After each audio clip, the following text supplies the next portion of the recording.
This is the Automotive Repair Podcast Network.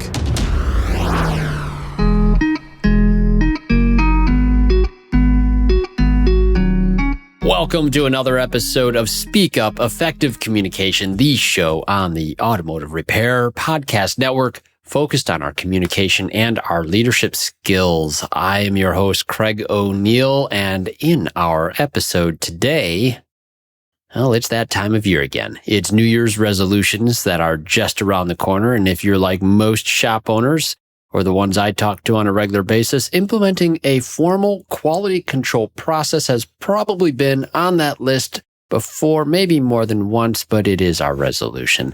I really want to see more shops adopt quality control. Here's the problem. Most shops either never start or they start and it falls apart within about a month. And I want to tell you why that happens, as I see it. And more importantly, how to make this year have your quality control actually stick. So here's what I do know. Over 90% of shops that I talk to, they have no documented quality control process. None.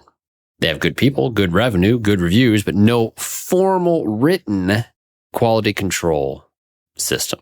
And the shops that do try to implement one, they do it wrong sometimes when they first start, which is why oftentimes it simply doesn't last. I could show you statistics on the volume of quality control versus regular inspections that occur. And I do mean quality control in usually the final part of a visit or at middle points of the visit.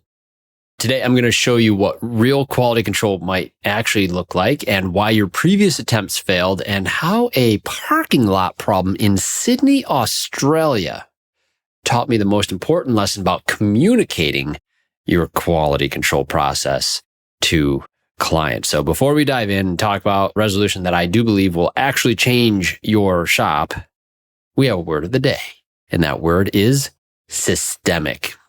We'll define that word for you after we hear a word from our sponsors who make this show possible.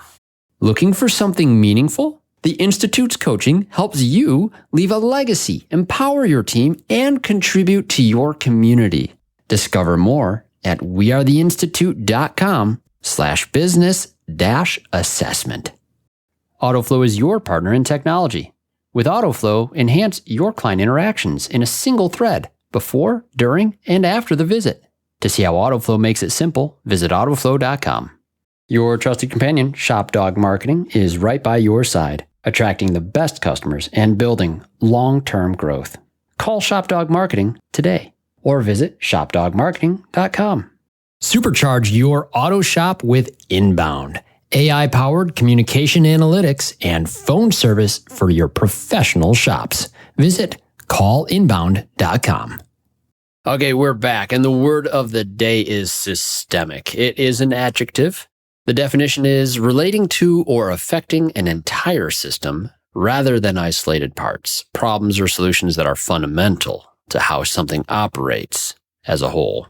An example would be like quality control issues in our industry aren't random, they're systemic, which means they do require systematic solutions. Let's talk about something that I call the assumption of good function. I blogged on this for AutoFlow back in August of 2022, which I'll link into the show notes later for you as well. It's a quick read.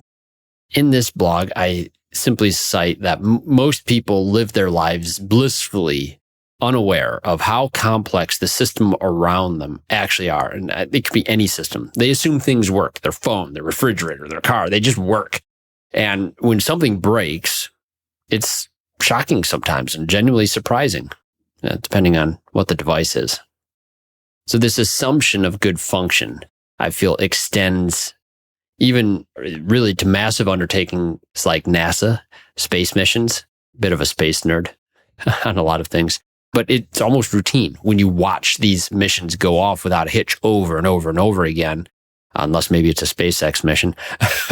But sure, yes, NASA problems can arise too, but you always have this thought that smart people are there. They're preventing issues from occurring. And so you have a high degree of confidence in these things going off very, very well. They have systems for this. They have systems. That's in our mind. I think it's an assumption that clients carry towards auto repair shops as well. They actually do have systems for it. NASA, it's absolutely true. They do have systems. For automotive manufacturers, it's also true. They have documented quality control processes in the manufacturing assembly line process for a vehicle. Here's my question for you. How would you grade the quality control systems in automotive repair broadly, and more specifically in your shop? I routinely ask shop owners if they have documented quality control process, and I'll tell you again, over 90% of the time, and I mean over 90%, the answer is no. No documented process, no formal systems. Now, often these same shops have no workflow documentation at all, and given that reality, it's not really a surprise that the types of quality control issues that we see throughout our industry are remarkably similar from one shop to the other, but I think that the problems we face aren't random. They're systemic. That's, of course, our word of the day. When most people think about quality control in a shop, they picture that final moment right before the client picks up their vehicle, that final dipstick check, look underneath, make sure it's clean, road test it, check that one more last time there. And yeah, it's a part of it. In reality, there actually should be multiple phases throughout a vehicle visit that involve this quality control, and there should be checkpoints along the way. So here's how I like to frame this with shops. Picture a successful visit. How do you define success? Now, years ago, and I quote him all the time, my coach, Bob Greenwood, he taught me to define and communicate what a successful visit looks like. He taught me our job, our professional responsibilities to make sure the vehicle's safe, reliable, and efficient. That's our job. And he always added that last bit on there. We won't let you down, Mr. Client. We won't let you down. And that's a powerful statement, that we won't let you down. He would echo this all the time. We won't let you down. Now, the reality is achieving that promise requires process. It requires the full participation of every single staff member on our team. Full participation, folks, NASA level.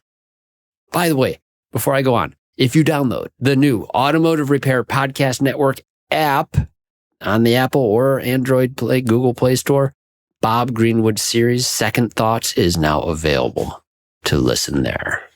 Rest in peace, Bob. I'm glad we have his words. So, okay, let's go back to NASA for a minute, because I'm going to go space nerd with you all for a little bit. I think this should properly blow your mind if you reflect on some of these things, if you haven't studied this stuff. But back when you remember the team that was working on that James Webb Space Telescope, that was pretty cool. And we still get to see really neat images on that thing from time to time.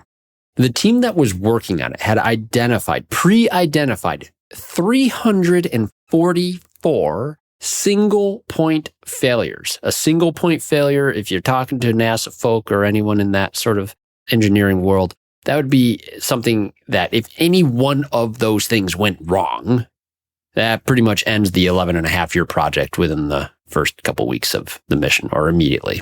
344 ways it could completely fall apart. And knowing that those risks existed, the Webb team worked to prevent them.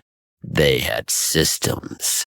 They had checkpoints. They had quality control built in to every single phase. That awareness of the potential problems was significant, and they don't ignore them.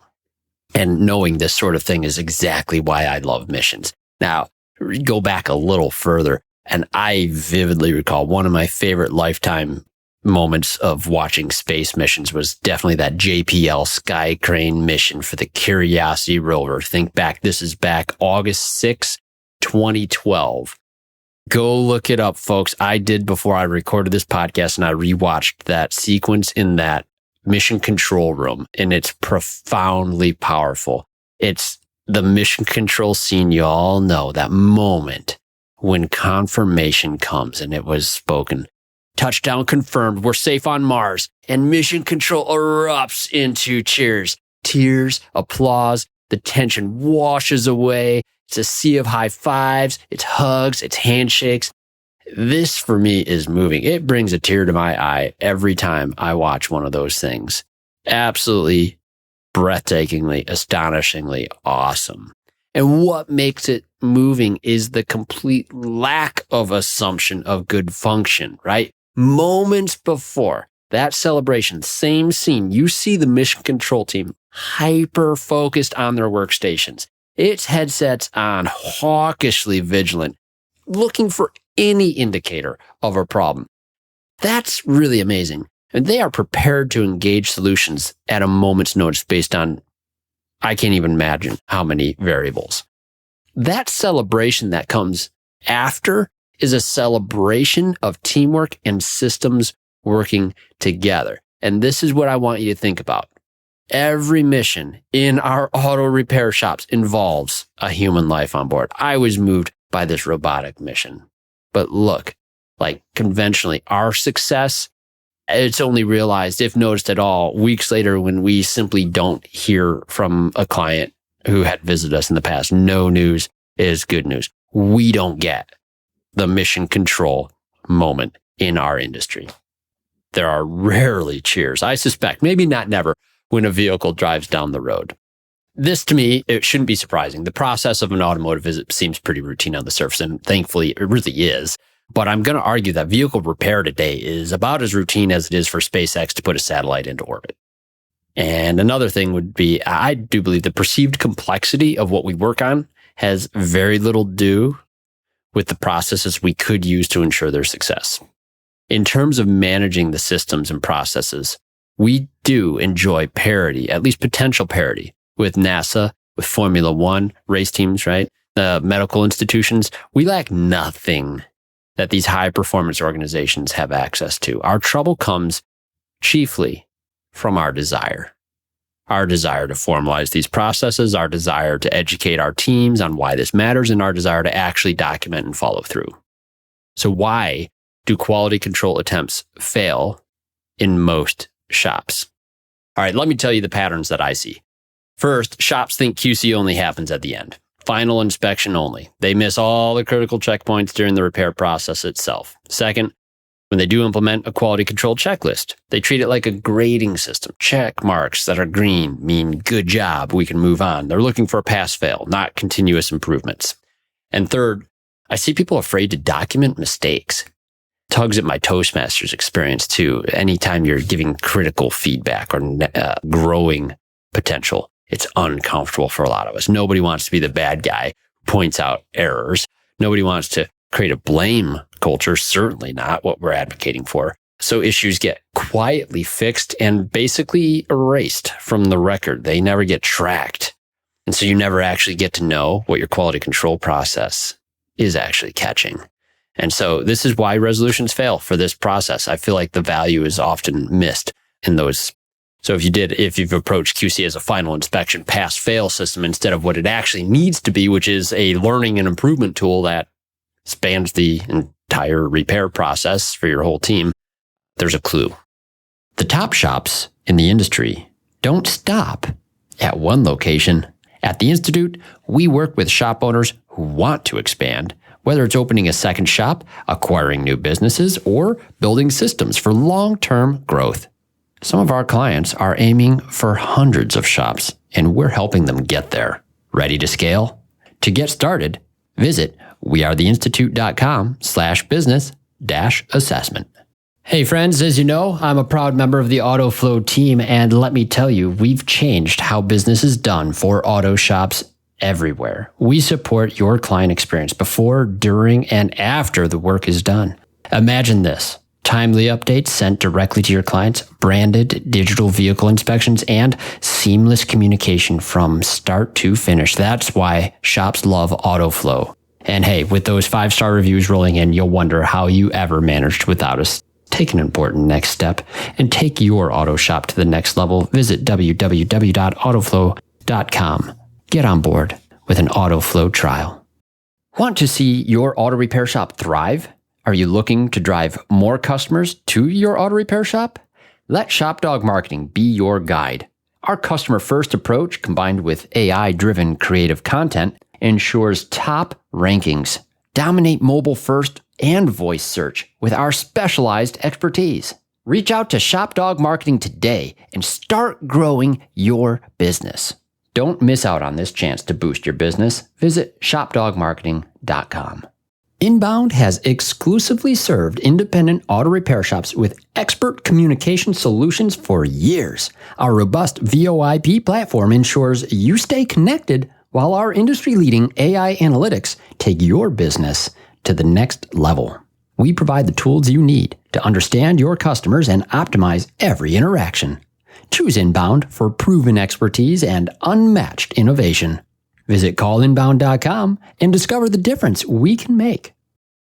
All right. So what I see quality control actually looking like in practice, there's actually two distinct types of QC checkpoints that I believe are important. The first one is quality checks during a repair at all critical intervals, and that looks different for different jobs. And number two is final pre-delivery inspection before the customer picks up the vehicle, typically performed by an owner or an advisor or someone from the front counter staff, or an individual whose sole function in the organization is quality control. So lots of ways to do it. But I want to talk about that first one, that during the repair critical interval piece. This is where I spent most of my time when I was in the shop. A large portion of my career was a pre-digital era, right? In my days working, not yet running the transmission shop, when I was installing transaxles or transmissions, and there came a point, especially on front drive with the transaxles, there came a point where I would always call a technician to come and look over the work. For example, if I were about to install the subframe, a lot of the vehicles, when you install the subframe, you cover up a lot of the element of the powertrain, a lot of the connectors and plugs, or maybe missing brackets or missing bolts, or you name it. So we would have a look over. We'd call another repair specialist over, and they would look at the situation. They'd grab their flashlight. They're looking for any kind of mistake that they can possibly find. And we wouldn't proceed until they gave us a green light. We didn't always document that part of the process, but it is a profoundly powerful place to start developing some QC. The challenge becomes, it's different on every single vehicle and every different job. To try to develop checklists for some of those things is very challenging. But missing bolts, missing clips, missing connectors, you can start tracking things like that and start celebrating the victory of finding the problems. It is a victory to find the problem, because would I win if someone found a problem on my work? It meant I won't have to undo a whole bunch of other work to go and fix the problem in areas that might be hard or impossible to reach once we've covered it up. It was to my own advantage, and everybody knew that, and it became the culture in the shop. And we were kind of jerks about it after a while too, in a funny way. We would basically not give up looking for something until we found something super nitpicky. I think we were putting vehicles out better than the factory after a while. Your shop might not do transmission work. That's fine. I would say that every major repair has some single point failure that can lead to a catastrophe or just general disappointment for clients. Timing belt jobs before you button up the front of the engine, dashboard removal for HVAC work, horrible jobs, never fun. Before the dash goes back in, someone's looking things over. The last thing you want to do is pull that all apart. Oh, it's miserable. Brake jobs before the wheel goes back on. Having someone, a senior technician, senior specialist, looking over that work, that's the principle. You get the idea. And now where it gets interesting, the part that a lot of times people who are trying to do this will get wrong, is that when you do these checks, I, again, will emphasize the need to document them. It's not just a checkbox that says, yep, we did it. Make an actual form.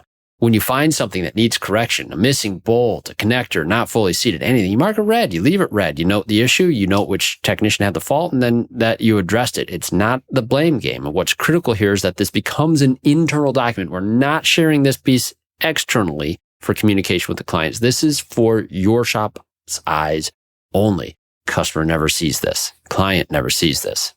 So I know what a lot of people are thinking, even in this moment. Craig, that sounds like a blame game. Sounds like we're creating a culture where people get in trouble for making mistakes. This is going to take too long. I assure you, it does not take too long. It takes mere minutes, and it saves so much more time than it ever cost you.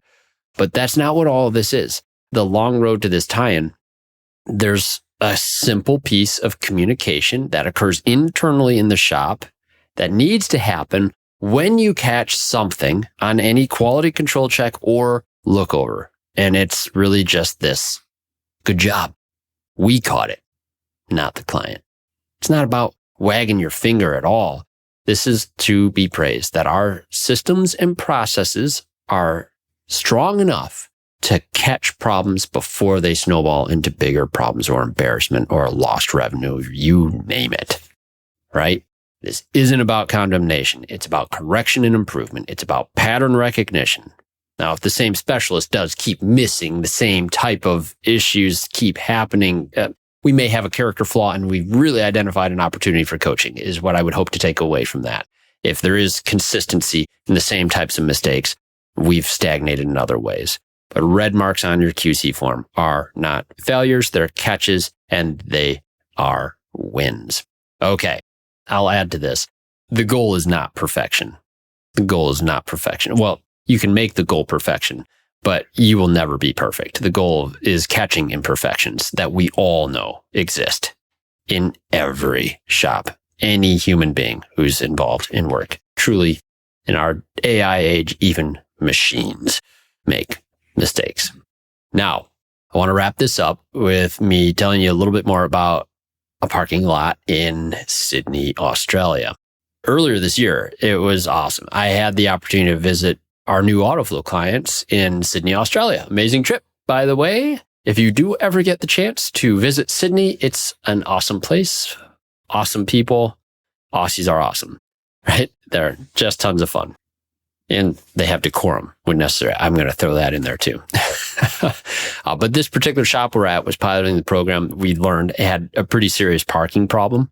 And they were in an area that just the limited space customer vehicles. A lot of you can resemble this. I know our shop, we struggled with parking for a long time as well.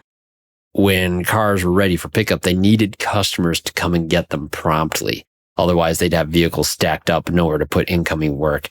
And now I try not to talk about AutoFlow on this program too much, but they are sponsors of the program, and it is my day job, and we have great systems and workflow statuses specifically for quality control. And listen, we do have the ability to send an automated text message to clients when their vehicle moves into that quality control status based on a bunch of cool automations and everything else. It's great. But for years and years here in the US, when I onboarded shops, I advised not to text on that quality control status. It would just sort of silently move into the status, and we'd see that that's the status it's in. Why? Why would I do this?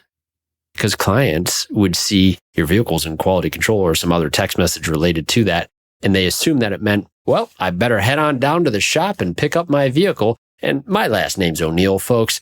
We've been in a long time war with the Murphys. Murphy's Law. You've heard of it? Yeah. If something can go wrong, it will. And if we have a client that's on the way, thinks the car's ready for pickup and we're still finishing our QC checks, what do you think happens under Murphy's Law?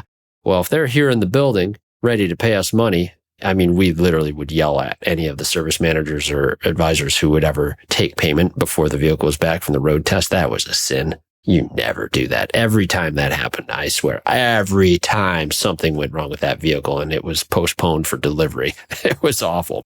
But that's exactly what happened, right? Clients there, you can almost anticipate problems going to occur. Car would come back with some embarrassing smoke from a transmission line. Now it's on the exhaust and it looks just terrible when the car's rolling in, the client's scratching their head, and it's embarrassing.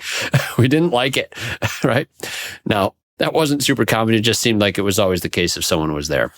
Bottom line is that really changed how I advised communication on that status. I wanted to make sure everything was perfect before I send the message that we're ready for the customer to come in. That is deeply ingrained in my psyche.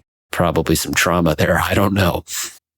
Now, when I was telling this to the Australians and I was making the point about, clients showing up too quick, they didn't hear that as a problem. They hear clients showing up quick. They see their parking lot problem. They did not follow my advice. And I'm so glad they didn't, because their results were great.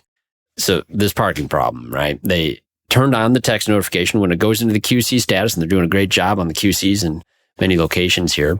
They figured if the client shows up more quickly, that's going to solve the problem. And that's exactly what happened. Not only did clients come and get their cars more promptly, solving the parking situation, they started giving the shop some incredible feedback.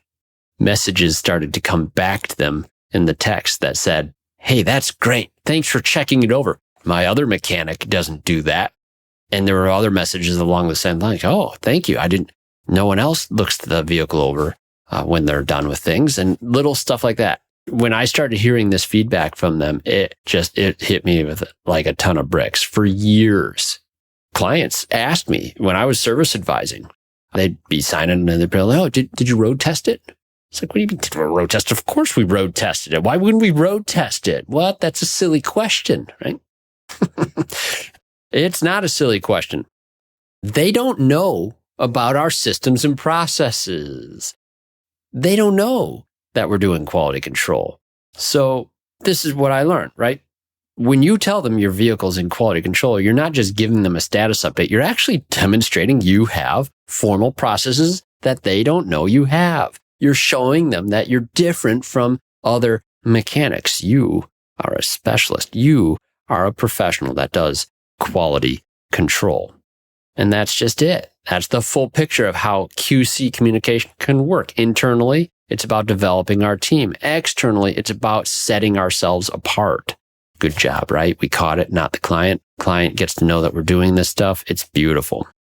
The truth is, the clients don't know unless you tell them.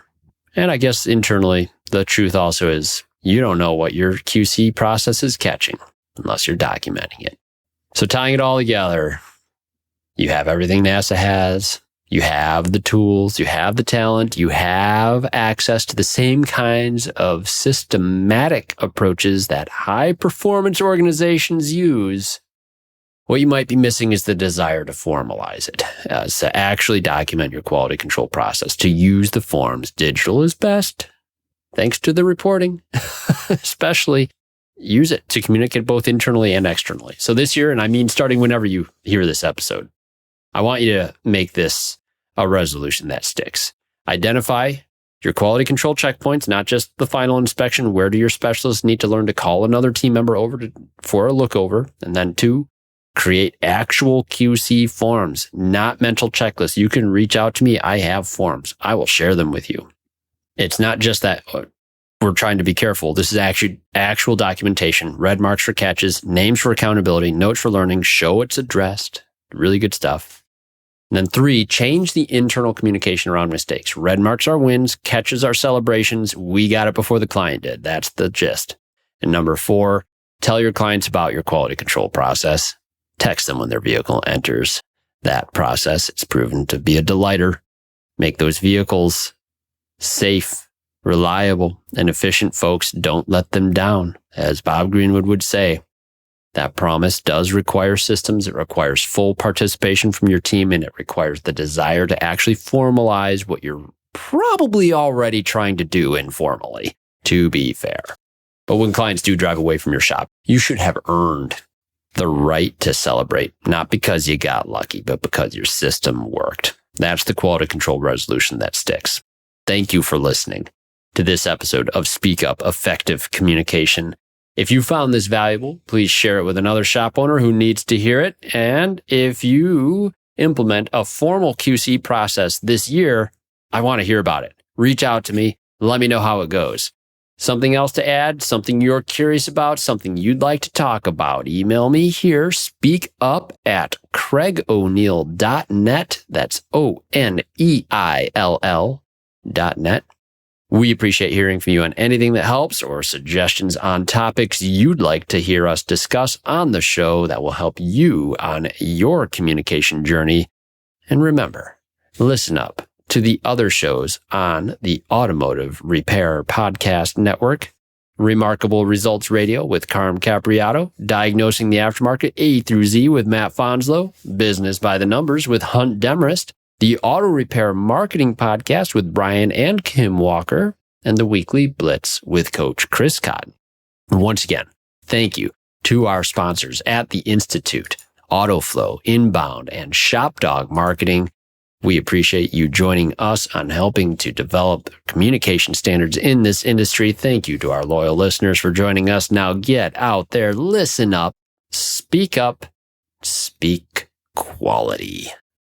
You've been listening to Speak Up Effective Communication with Craig O'Neill on the Automotive Repair Podcast Network.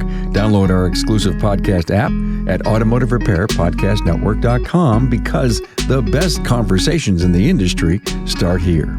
Check the show notes for Craig's YouTube channel and email. Let him know what topics you'd like him to speak up about.